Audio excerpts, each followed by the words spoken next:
Today's episode is for anyone who's ever said, "I'm fine," while Googling how to fake your own death and move to a cabin in the woods. Yep, we're talking about burnout, not in the cheesy way, like go find a bubble bath, but in a powerful way. I'm joined by Dr. Kate Steiner. She's a burnout recovery expert who actually knows what she's talking about. We're unpacking why burnout isn't your fault, how to spot it before you explode, and why some of the wellness advice that's out there is about as helpful as a soggy Post-it note. This is the episode your nervous system didn't know that it needed. Welcome back to the Suicide Prevention Lady podcast, where we make intervention easy. I'm your host, Dr. Rikki Turner, and I am a suicide intervention expert. Please take note, I am the thinky kind of doctor and not a medical professional. So please do not take anything you hear in this episode as medical advice. Now, please welcome Dr. Kate Steiner. All right, welcome to the Suicide Prevention Lady podcast. We have Dr. Kate Steiner here today. Would you like to say hi? Hello, everyone. Thanks so much for having me. Yeah, of course. Now, Dr. Kate is you're a licensed counselor, correct? I'm working towards my residency, so getting there, but okay, yes. We're getting there. Yeah. All right, so we're working towards that, but you have your master's and doctorate in counseling, correct? Yes, I do. Yes. Yeah. And we have Dr. Kate on the podcast today because she is a burnout expert. Yeah. She is a burnout recovery coach and a speaker, and she goes around and teaches people to embrace burnout instead of trying to avoid it. So I'm going to let you tell us a little bit about your work, if you don't mind. Yeah, would love to. So I believe strongly that burnout is just part of our human condition. It is something that we are all going to encounter at some point in our lives, and really comes down to our stress response system and our nervous system and how it works. And we know that when we get really overwhelmed, when we have more stress, when that kind of compounds upon each other, that's when burnout tends to show up. And it's just harder for us to do the things in life because we're overwhelmed, we're tired, and frankly, our bodies are just kind of already at their max. Our minds are already kind of at their max. And that's the space that burnout likes to show up. So I really like to talk to folks about how to embrace that in regard to, yes, there is some kind of prevention that can occur, through day-to-day wellness, through, really kind of figuring out what works for you to relieve stress and implementing that in your life. But there's also a planning process for it, in really kind of accepting the fact that it's going to show up. So let's look for those events and have a plan for them and have planned recovery for them right after they happen. Gotcha. Okay. So it's really like looking towards the future and being like, okay. Yeah. Kind of like planning your emergency fund when you're funding. Yes. Right. It's like the emergency is going to happen. We just would like to be prepared for it when it does. Absolutely. Okay. It's really kind of getting those tools together and recognizing when you're going to need them. Okay. So can you tell us a little bit about like how burnout manifests to people? Because some people, and we always, we talk about being burned out all the time, but it's kind of like the Myra Rose on Schitt's Creek, when they're like folding the cheese, and like, how do you fold it in? You just fold it. You just fold it right in. So like we talk about burnout, but I feel like a lot of people don't really understand. They're just like, so that means you're stressed, and there's differences, right? There are some differences. So I think I like to think of it in the main way I think of it, in that we all have what I refer to as burn events. So these are the stressors that happen in our life. These things, lead us to feel a little overwhelmed, emotionally fatigued, emotionally drained. We have those day in, day out. It is like the long day of meetings. It is, a snarky email. It is the nonstop notifications. These are all kind of burn events. Burnout is when we have multiple of these burn events, and we don't really spend time recalibrating in between them. So if you think of it as though like we're all carrying a backpack, and every burn event that happens is like a rock or a pebble or even a boulder, depending on how big the scale of what's going on. We put it in our backpack, and then we go throughout the day and we keep putting pebble, boulder, rock into the backpack. So you Mhm. get to the end of the day and it's a really heavy backpack. Well, burnout is when you have been carrying this backpack and continuing to put rock in after rock in after rock in for months, years. And when you get to that point where you just simply can't carry the backpack, it shows up as, you've lost that passion for work, for school, whatever it was that you really used to enjoy, you felt connected with, you felt like there was purpose there. That purpose and that connection, and even sometimes that sense of belonging with that thing just doesn't feel like it's there. You've lost that connection. Everything about that thing seems like it's overwhelming and it's unbearable. Mhm. So you wake up and you're just like, I don't even know where to start because it just feels like it's too much and I can't handle this. And then everything about it feels like it's a burden. So it just feels burdensome. Everything about it feels hard. Starting a project feels hard. Finishing a project feels Yeah. hard. Doing any kind of activity towards this thing feels hard. And that's where we start to see more like burnout, kind of that loss of passion, that it feeling unmanageable, and that everything feels like it's a burden. Yeah. I feel like anyway, most everybody has experienced this in some way. Mhm. And I hear people talking about burnout as it relates to your job. Yep. It's your job. It's your job. It's your job. But it can be so many more things, right? Like so many aspects can cause burnout, right?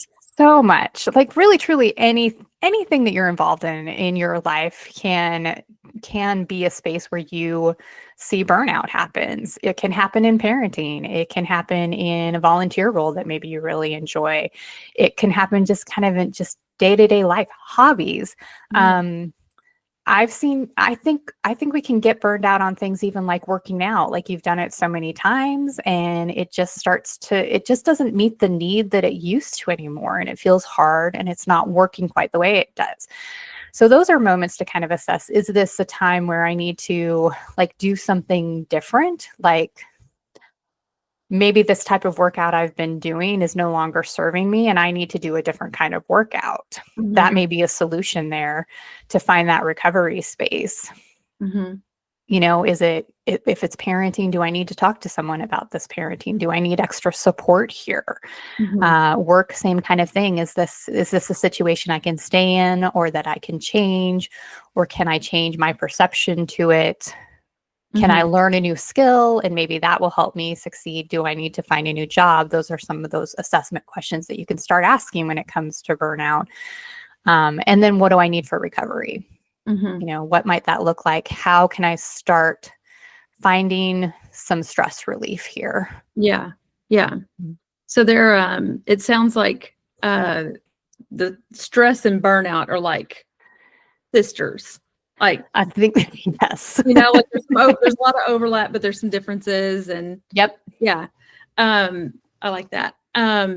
So tell me a little bit about how you came into this expertise. I love to hear Mhm. people's stories. And before we get into the solving it and doing all that stuff, I want to hear, how did Kate become the burnout expert? Like, Yeah. what led to you finding this focus? That's a great question. So I had been studying kind of wellness, career longevity, even burnout for a good portion of my career. So I worked in higher education, student affairs.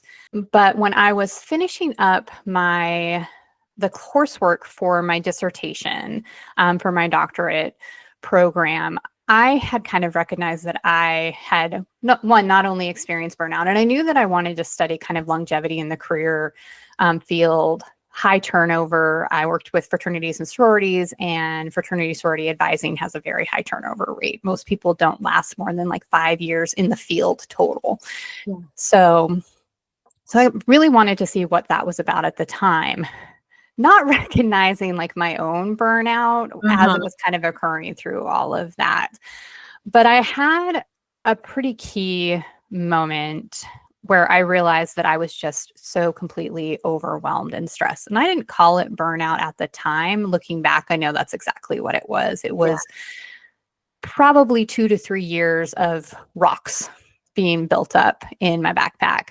But hit a moment where I had completely, like, I had completely lost my temper. I just completely lost my cool. And I ended up hitting a dashboard a couple of times, and arguing with my partner at the time. And in that moment, just being like, who is this person? Where is the Kate that I know and love? Like, where's the fun person? Where's the creative person? Where's the person who could like laugh this off? And, like, who is this angry, really hateful woman sitting in this car right now? And that was a moment where one, I knew I needed counseling for myself.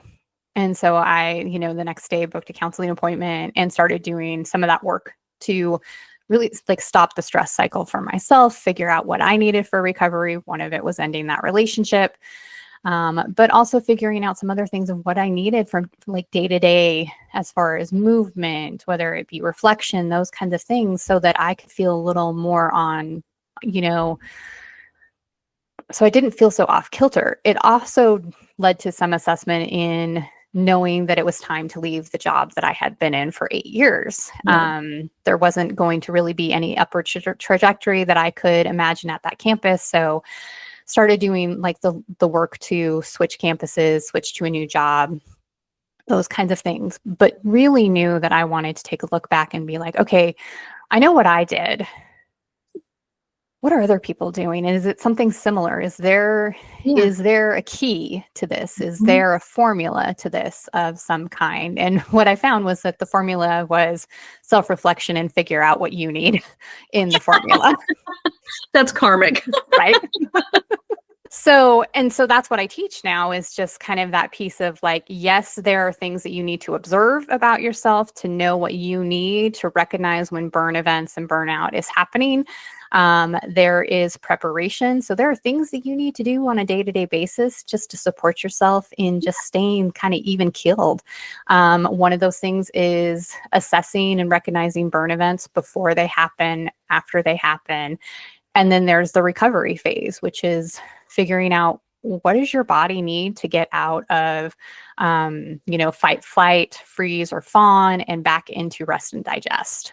And so really kind of going back into like the nervous system and learning more about that. And I'll be honest, I didn't connect the nervous system piece until probably a couple of years ago when I started doing a lot more work with trauma and trauma treatment, and recognizing like how important our nervous system is in navigating stress. So yeah, absolutely.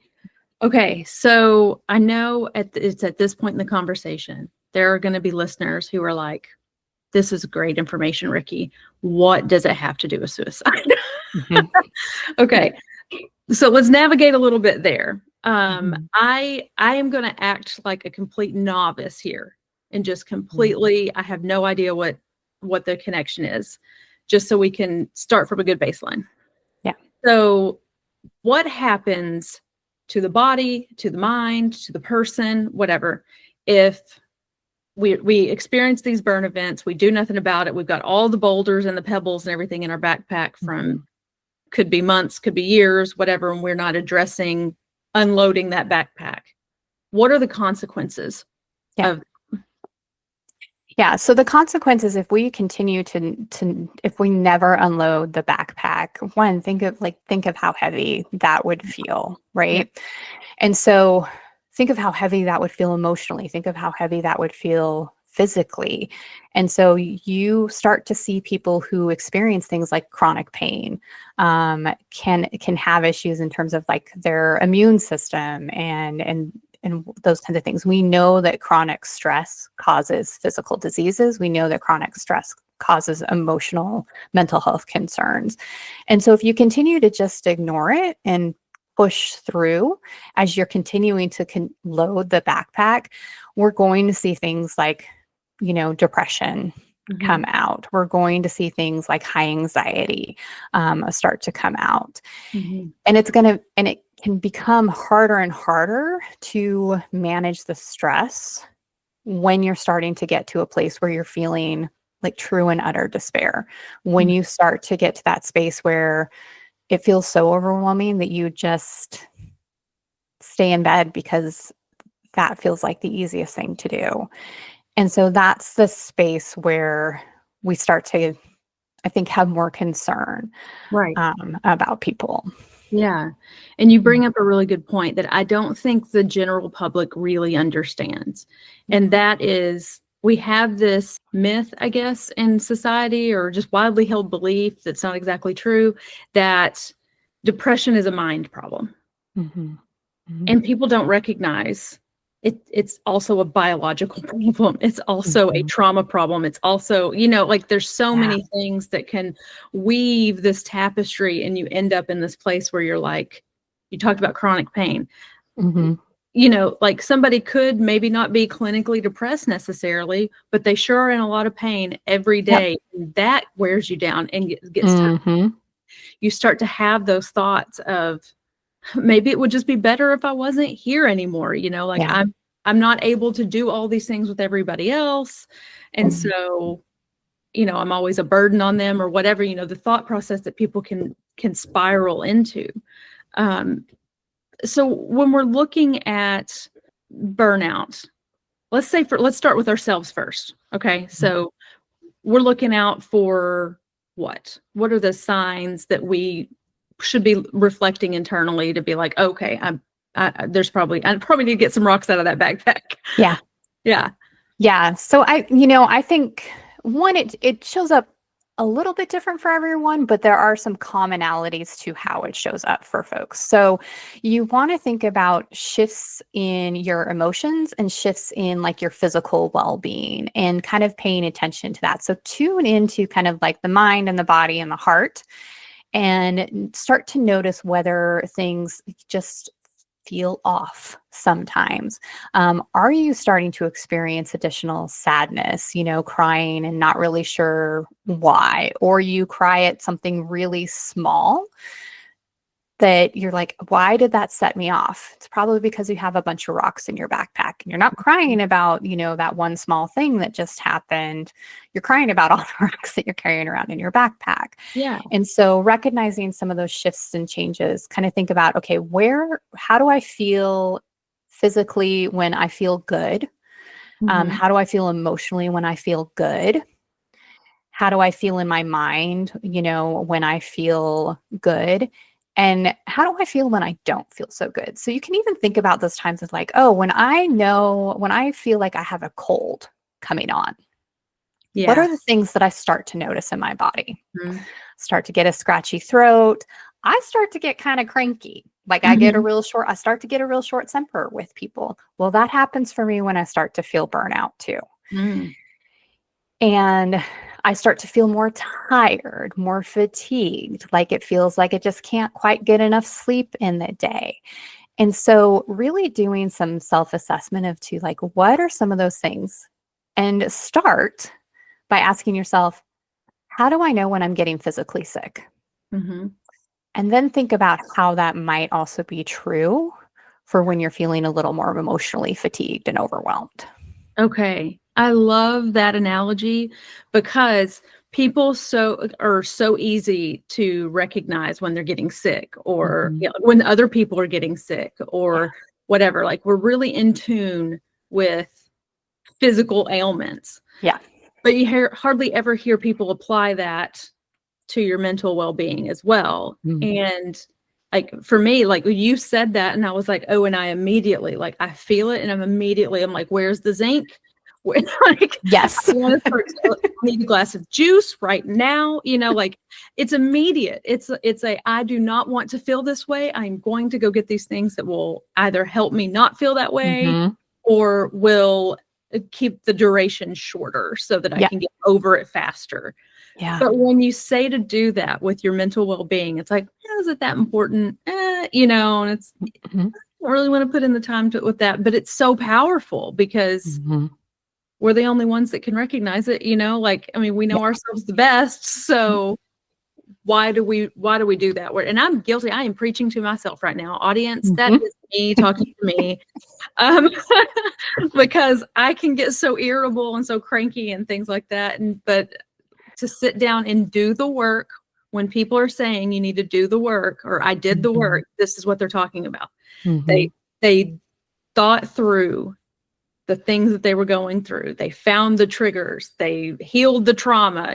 Like they do the work in order. They make themselves uncomfortable so that they have a better path forward. So they're not feeling that way all the time. So anyway, and that is Rikki from her soapbox. Everybody, get a little riled up. It's so true, though. It's so true. It really is. Because I was calling myself out with that because I am the first person to like bathe in vitamins if I'm about to get sick. But then it's like, do I really need to take a mental break here? Do I really need to take an emotional break here? You get into would journaling really make a difference? Yeah.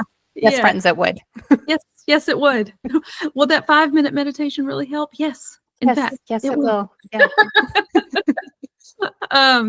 Okay, so we have recognized in ourselves that we are we're approaching burnout. What is that for you? What does it look like for you? So for me, I start to, it's fatigue. So just feeling super, super tired. But for me, it also comes out like in my body and like muscle tension, specifically in my neck and shoulders. And sometimes I'm not the first to recognize it. Sometimes it's my partner. And, because he will say something to the effect of, you're walking around with like, and your shoulders seem to be like meeting your ears kind of thing. So just walking around with my shoulders just completely hunched up and hunched over. And sometimes it can be helpful to have someone who you've shared those things with to be like, hey, have you noticed? Because sometimes we don't. And so just having another person who is that safe person who can come and say, hey, I happen to notice that you seem like your shoulders seem really tense. And I know you've had a lot going on. Yeah. Can be that moment to be like, oh, you're right. And I might need to do a little bit more in the recovery space in these moments. So for me, I really recognize that muscle tension, kind of physical piece, and fatigue is a really, and then short-tempered. Like I lose my patience so fast. Yeah. So fast. Same. That one would go on mine too. I would say short-tempered or irritability. Just as a general rule of thumb, I'm pretty irritable in general, but like it amps up a notch whenever when I would say I'm experiencing some burnout or something like that. And another one for me would be the feeling of dread. I think it's that oh gosh, but I could just lay down and take a nap instead. I don't even want to get started on this. Yeah. I'd rather quit. Can I just be horizontal? That I feel like I could do this horizontal. That's a big one. And actually I'll share that another one for me that I think is important, kind of thinking about like, what are things we say when we're starting to approach this space? I start to say things like, if I can just get through today, if I can just get to the weekend. Yeah. If I can just get then I know I'm like, oh, but that means that I'm not taking time for myself in between. And I'm trying to push until I have time to recover. Yeah. Yeah. Another one for me is I forget to breathe. Yeah. That's a big one. I'll go and people are like, but you can't forget to breathe. And I'm like, oh, but you can, because like I'll be doing something and I'm breathing very minimally, but it's very shallow. And then all of a sudden, I'll be like, wow, I'm winded. Yeah. And I'll take a big breath and I'm like, when is the last time I did that? Oh my gosh. But taking it a big, deep breath, they call it breath work for a reason. Like it can really help, but it can also really hinder you if you're not getting oxygen. So, okay. So that's some self-reflection. So you can, if you're listening along, what are your signs? What are your triggers, I guess, that let you know, hey, we may be getting a little crispy. Yes. Getting a little crispy. So we've done that. We're like, uh-oh, you have done that to yourself. You've just been like, I have said, if I could just get through this week, one too many times, I am approaching burnout.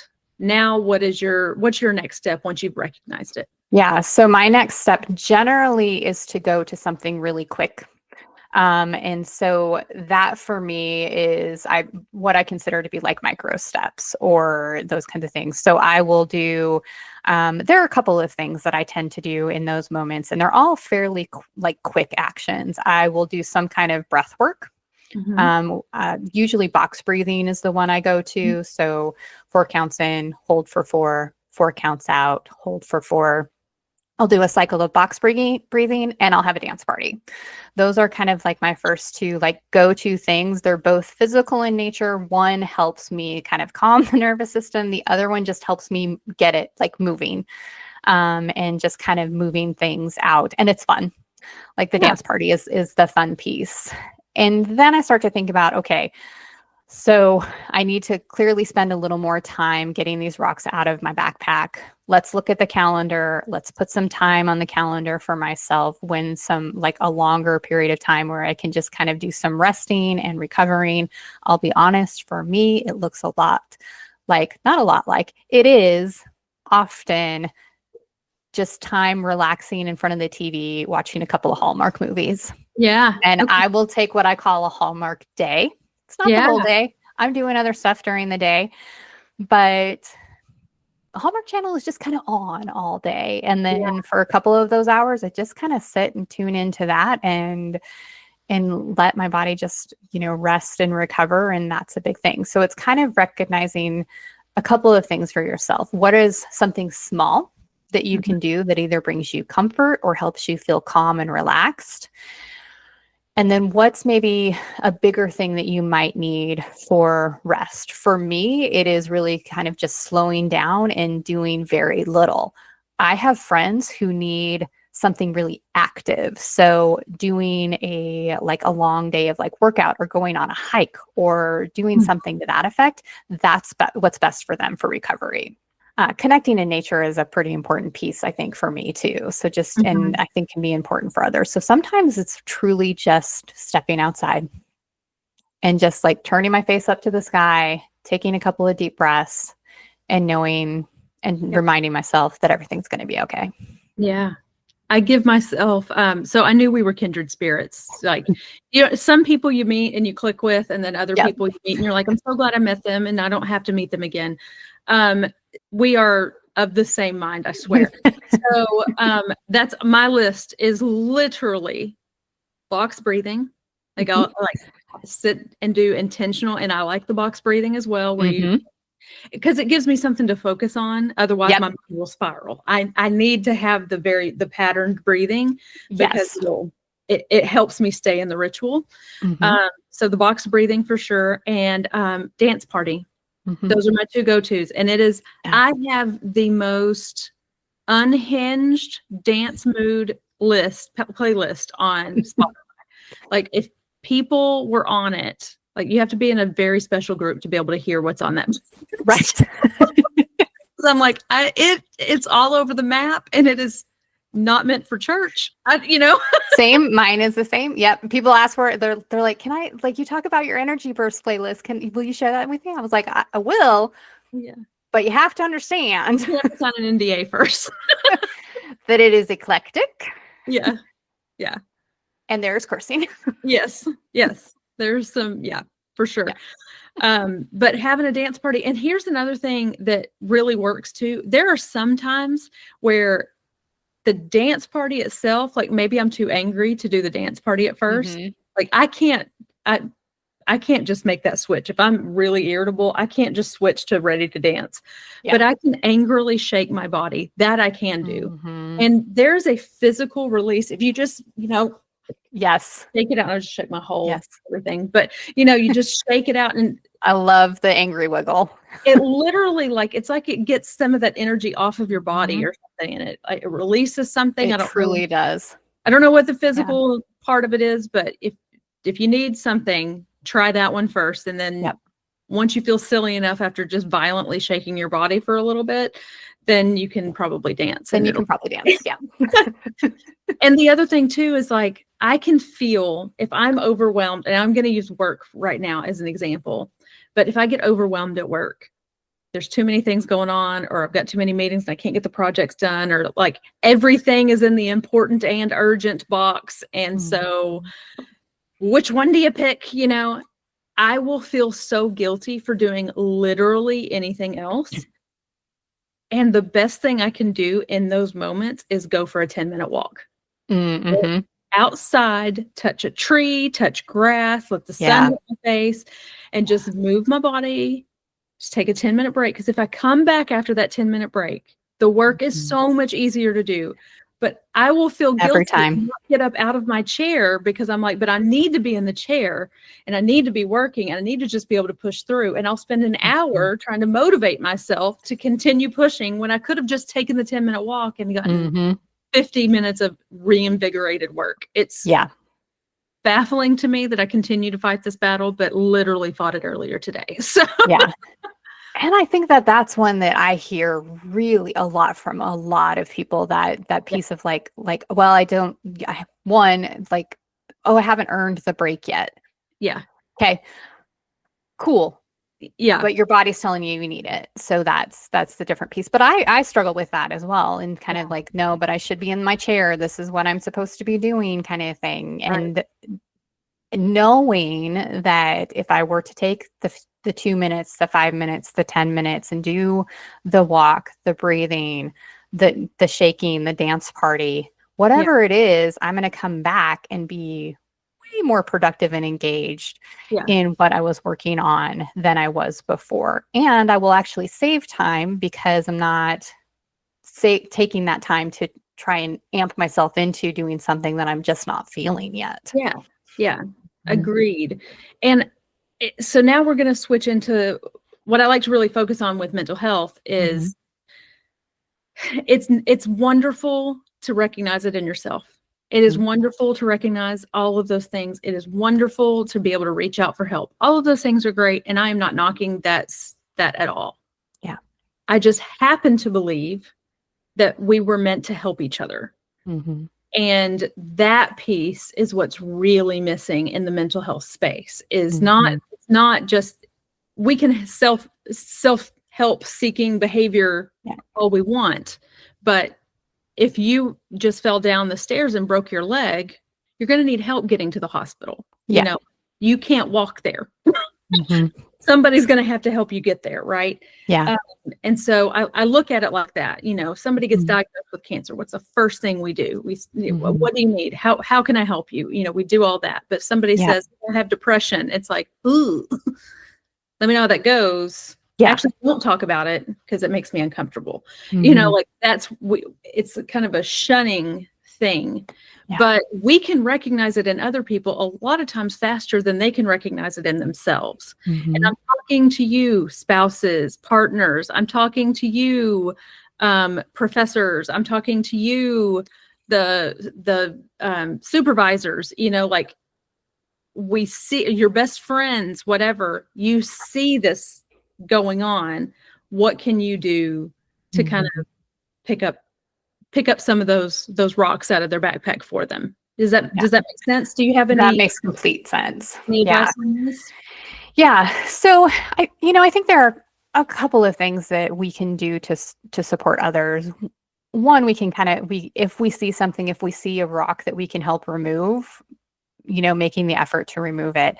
I think one of the things that we get challenged with, and I think one of the things that stops us from stepping in, especially when it comes to the space of mental health and those kind of things, is this idea of like, I don't want to say anything because I'm afraid they're going to get mad at me. Right. We hear that all the time. And I totally get that. I've definitely been there. And I know that if they were to get mad at me, the anger is probably not going to last. And yes, in that moment, it may feel very uncomfortable and they may be upset or angry, but they're also probably going to think about what you said. Right. And that you care so much about them that you said something. Right. And so it's taking that moment of just being uncomfortable and just noticing, like, saying what you observe. It's the same thing. Like when my husband, was like, yeah, well, you've been walking around with your shoulders up by your ears the entire, for the last week or so. Is there anything I can do?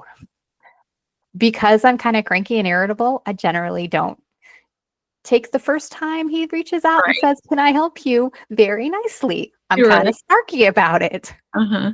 He hasn't left yet, but he's, still lets me know. Yeah. But generally, it takes me about maybe an hour at most, if that. Usually it's like within the next 10 minutes, and I'm like, oh, Oh, you got me. you got me. Yeah. And you're right. I don't like that. Oh, yeah. But you are. And it doesn't necessarily mean like, yeah, you can help me with this thing or whatnot. But sometimes it's just the ability to be able to talk about what's bothering me, or to just be like, I don't know what's bothering me. I just feel Yeah. really stressed out lately. But just knowing that the anger is not going to last, Right. and that they are going to think about what you said, especially if you can give them an example of like, it just Right. seems like you've been really Yeah. down today, or I've noticed that you haven't been eating very regularly, or it seems like you've had a stomach ache for like 3 days in a row right now. Do you think that's something to go get checked out? Or I haven't seen you in our workout class for a couple of weeks. Is everything okay? It's one of Yeah. my favorite questions. Is everything okay? Yeah. I like that. And even if they don't necessarily answer, again, you've given them an opportunity to just self-reflect and think, oh, what is happening? Right. So I've got a couple of stories on this. The first is a time where I was beyond crispy. And this was at work, but as it turns out, it was everything all at once. It was personal, it was health, everything was kind of coming together. And it culminated, and you'll understand this as a fellow university student affairs person. But we had just implemented this new program that was it was like a university funded work study that we were using lap salary dollars to pay students to work, that the ones that didn't get on work study but did the job. It was a great program. We're meeting in the chancellor's conference room. There's like 5 of us in this room, and we're trying to get the launch of this together. It's a high stakes meeting. It's pedal to the metal, right? And one thing you don't know about me yet is I am a snob when it comes to PowerPoint presentations. I would rather stick shards of glass in my eye than to actually sit and watch a death by PowerPoint, somebody reading me the slides. It can't. Yeah, I hear you. So I put a lot of work into my PowerPoints, right? So we're sitting there and we're going through this PowerPoint, and it is, I'm not even kidding you, it is white background, black text, no transitions, no animations. Everything that is supposed to be said is on the PowerPoint and just bullet forms. And I was just like, I starts twitching. I was like, I can't deal with this. But I could tell at that moment I was super irritable. But I did not say anything. I was just trying to choke it back and like, okay, just get through the meeting. And one of my colleagues, in a very roundabout way, said, can we play with this PowerPoint a little bit and make it a little jazzier? Like, she's using this type of words. The rest of the meeting were men. They didn't understand what she was saying. It was just, they were like, what do you mean? What do you mean? And she's trying to say it and they're trying to understand, but everybody is missing each other. No one is understanding what's going on. And I'm ready to leave. I have maxed out my irritability for the century at that point. It was all bad. And I lost it. I slammed my hand down there was a glass counter thing on the chancellor's conference room table. And I was like, she's saying that the PowerPoint looks like shit. Can we change it? And I was like, oh God, I just did that. And my boss, who was sitting beside me, he was like, the person that made that shitty PowerPoint is sitting in this room. So maybe we don't call it a shitty PowerPoint. And I was like, oh no. Oh no. Oh no. And they were sitting right beside me. And I felt awful. That was in no world the right way to handle that. But it was where I had just gotten way past that. I was past the point of being burned out. Oh yeah. And my boss later, he was like, he didn't reprimand me or anything. He already knew I was beating myself up. But he was like, what's going on with you? Yeah. You've been like this for a few weeks now. And I was like, of course, I snapped at him then because I was like, oh, I don't know. And I start listing off I'm just being sarcastic and being hateful. And, we ended that conversation, but I did think about it later. Mm-hmm. And what actually ended up happening, that was the semester that ended up having to go get a hysterectomy because I had so much inflammation and pain, and I had a whole host of issues. Yeah. Things were fused together that, it was a whole horrible thing. Mm-hmm. But it turned out I was also like so in pain all the time that it was compounding everything. I had chronic pain going on with it that I didn't recognize was part of it. And so that was depleting, spoon theory. If anybody doesn't know spoon theory, it's, you start out your day with so many spoons in your container, and anything you do, it's going to cost you a certain number of spoons. And when you're out, you're out. And that's where I was. Yeah. You were out of spoons. I was literally trying to steal other people's spoons at this point just to get by. So that's one example of when you say something. Yeah, it made me mad. It did make me mad when he said it. Mm-hmm. But when I reflected on that, I was like, whew, that was not my best moment. So what am I doing? And I it got my attention. Another time with my husband, this just happened recently, where I was just not doing well. I was irritable constantly. I said something that just really hurt my feelings. And I was obviously bad, in a bad place. And he saw it, and he was like, hey, tomorrow I'm going to watch the house. I'm going to stay here and do this. Why don't you go to Barnes & Noble, find you a book, and go, it was just like, you need time to yourself. And that was such a gracious gift to me because I didn't need people time. I needed Rikki time. I needed alone time with myself to recharge, regroup, and get it together. And offering that to me was such a kind thing from him because he's a quality time person. He wants to do everything together. So for him to do that was actually really selfless of him, and it made all the difference in the world for me. So I like that strategy a lot. We've noticed, what about like supervisors? How do you, I have a thought on this, but I want to hear what yours is as the burnout expert. What about as a supervisor, when you see your people who are, you see the signs that they're getting burned out? Yeah. Honestly, I think what I have found in being a supervisor, the best way to go about this is to just be honest and transparent. We get ourselves into trouble when we try to talk around the issue with someone. Yeah. And I think kind of what your supervisor did is just ask, what's going on? And here's why I'm asking this question. I've noticed this irritability. I noticed this in that meeting. I noticed this behavior the other day. And I appreciate you. So what's happening? Right. And is there something I can do to help? Yeah. Yeah. And I think that lends a space to really be able to have some open conversation. And even if the person you supervise isn't ready to have the conversation, or maybe some of the things that are going on are things that they're just not comfortable in sharing with you. Right.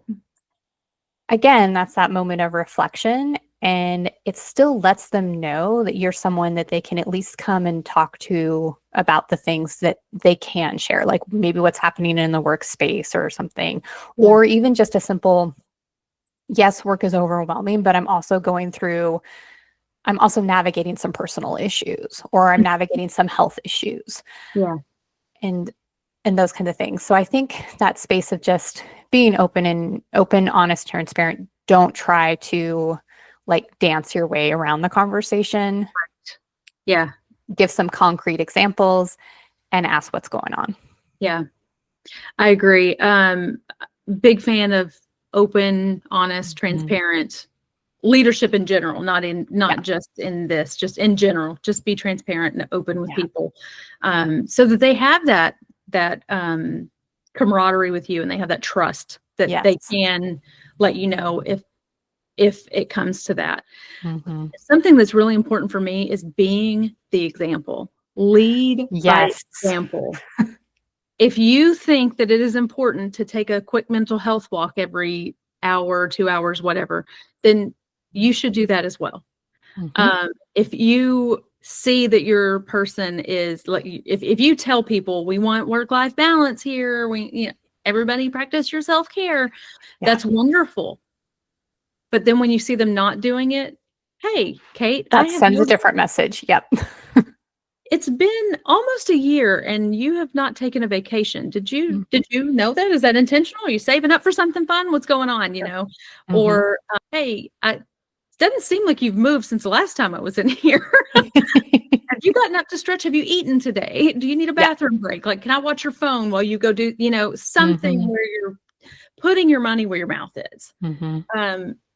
I've had a couple of bosses where it was always, work-life balance. We need to all be looking out for each other. Take care of yourself. This is just a job.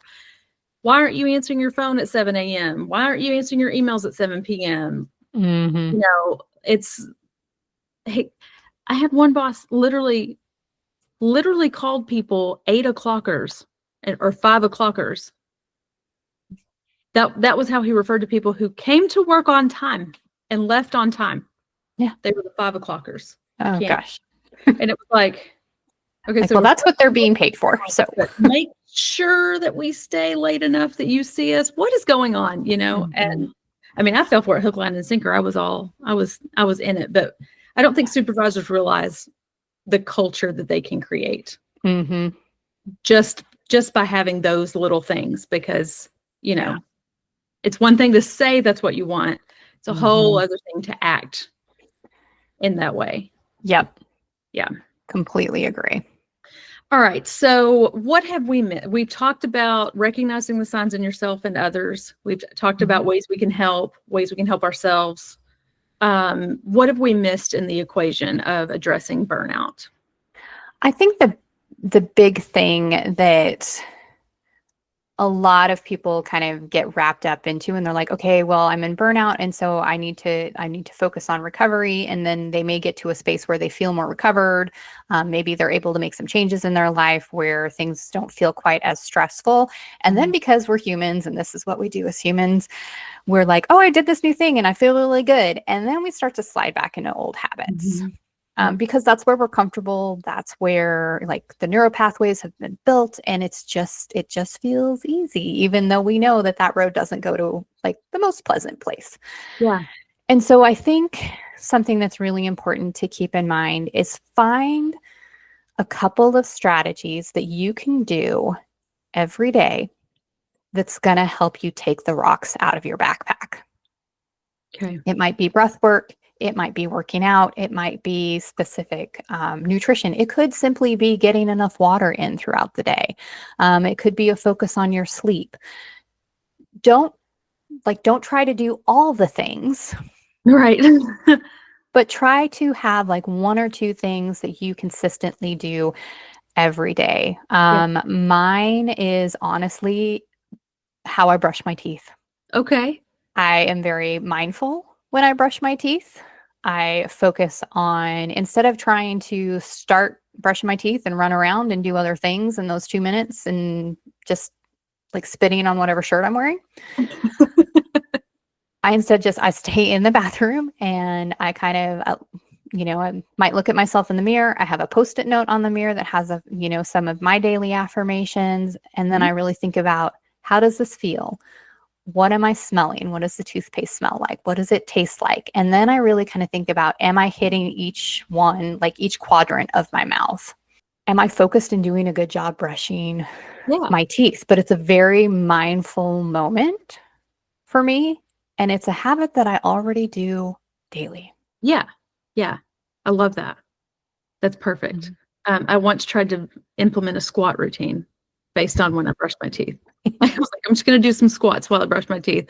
I kind of hate that very quickly, but I like your idea better. Mindfulness is a little bit easier, not quite so challenging. Yeah, exactly. I like that. I just recently learned of an app, and I do not know. I will put it in the show notes if anybody wants it.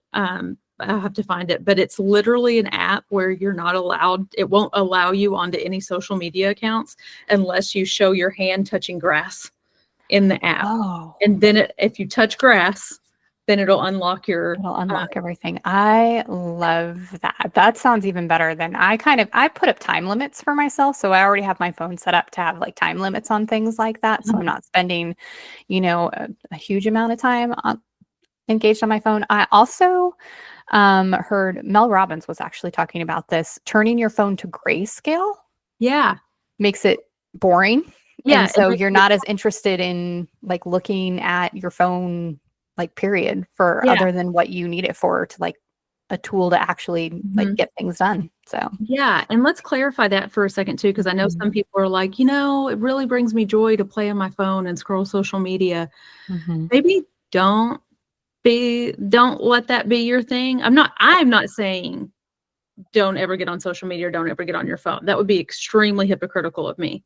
But what I do find is, instead of doing something I enjoy, something that feeds my soul, even for like 20 minutes, is something big my therapist always says is, what are you doing 20 minutes a day that makes you happy? Scrolling on my phone does not make me happy. Right. It disassociates me from what's going on in the world. But it doesn't make me happy, like playing with my dogs, like playing with my son, like going on a walk in the nature, painting, whatever. It doesn't bring me joy. It's just a distraction. Yeah. So and I would say if you need something, like if scrolling is kind of like your go-to right now, in a way to kind of guide yourself away from that, but maybe have something that's going to be a little more helpful as far as like calming the nervous system and stress. This is something I told a client last week. I said, that's fine. You can, like, she looks at Facebook Reels and she's like, I just scroll Facebook Reels, and she does do it to, quite frankly, disassociate from her life because it's challenging. And I said, okay, the next time you go in there, I want you to search for breath work. And then I want you to start looking at those reels. Yeah.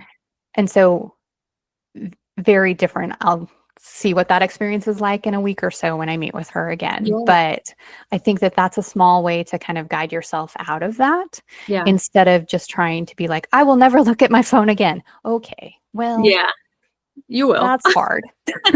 Yeah, absolutely.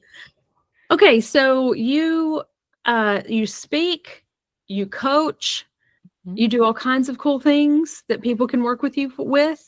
How somebody is listening and they're like, I got to work with her, she's so cool.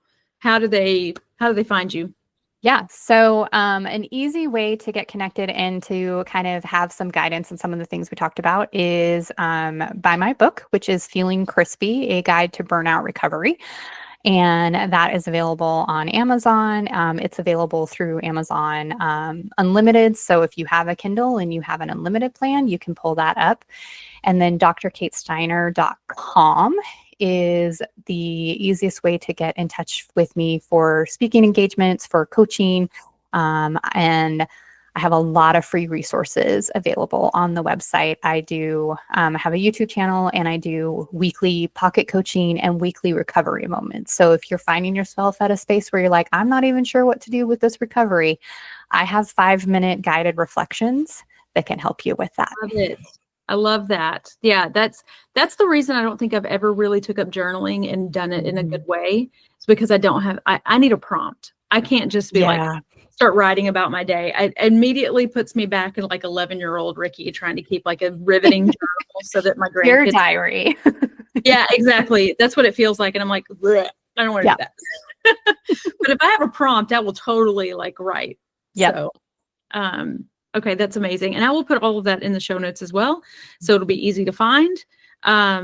Link to the book.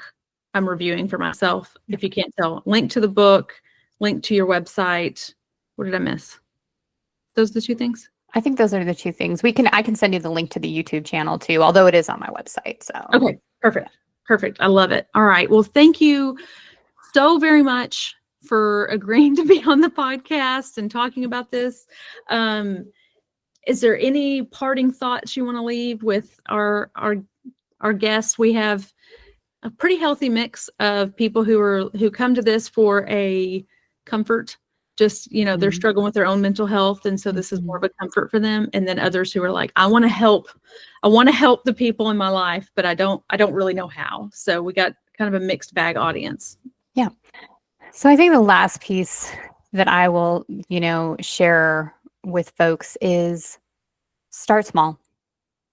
Find one thing that you can start today that's going to support you in taking the rocks out of your backpack. Yeah. And remember that those small actions can have such a huge impact because they do build upon each other, because they do compound upon each other as you continue to do them day to day. That consistency can make a huge difference in your life.